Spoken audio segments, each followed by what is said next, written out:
आज स्वर्गीय महाकवि ध्रुव नारायण सिंह राय के प्रतिमा आवरण में उपस्थित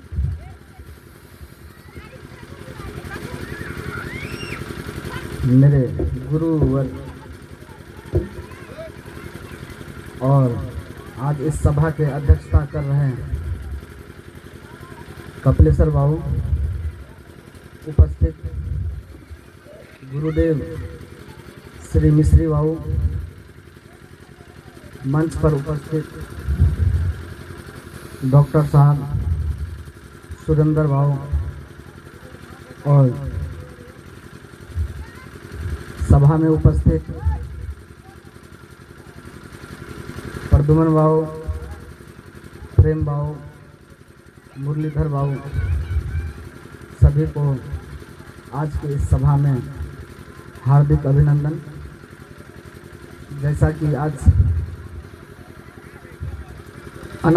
प्रतिमा अनावरण के बाद महाकवि ध्रुव नारायण सिंह राय जी के व्यक्तित्व और कृतित्व पर चर्चा हो रही है,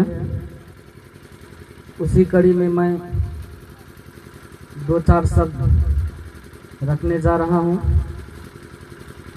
कवि का जीवन कोई साधारण और सामान्य जीवन नहीं होता है। कवि बनना आसान है, पर कवि के रूप में जीवन निर्वहन करना अत्यंत ही कठिन और पीड़ादायक होता है। असमय उनका निधन हिंदी जगत के साथ साथ हमारे इस समाज में भी अपूरणीय क्षति हुई है, जो हम लोग वर्षों तक पूरा नहीं कर पाएंगे। शायद ही कोई होंगे या कोई उसी रूप में आएंगे और हम सभी का पथ प्रदर्शित करते रहेंगे।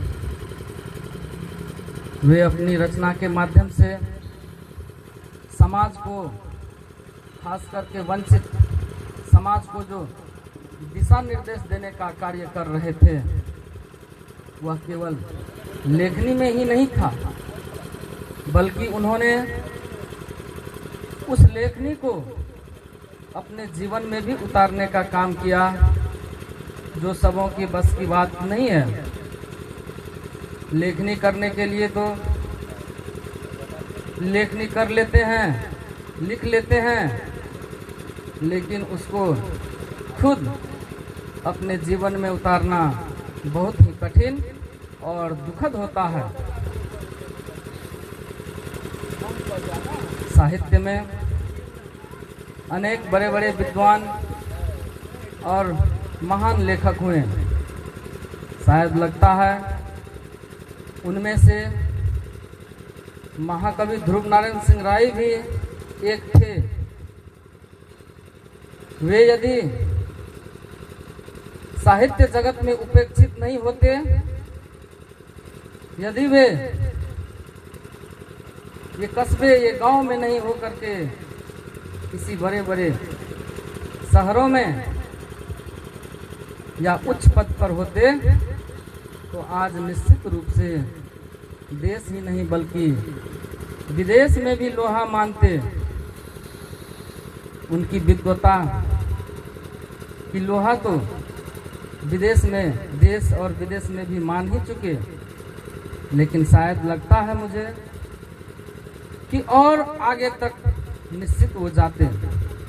जिस तरह से अंगूठा बोलता है और महाकाव्य द्वापर गाथा में वंचित समाज के साथ समाज में अंदरूनी कुप्रथा और कुरीति का जो उन्होंने उद्भेदन किया है, उसको अपने जीवन में उतारने का और अपने समाज में उतार कर उसे प्रेरित करने का काम किया है। तो हम लोग उनसे हर समय प्रेरणा लेते रहते हैं और उनकी चर्चा भी करते रहते हैं कि सर जो बोले, जो कहे और जो लिखे उनको सदा उतारने का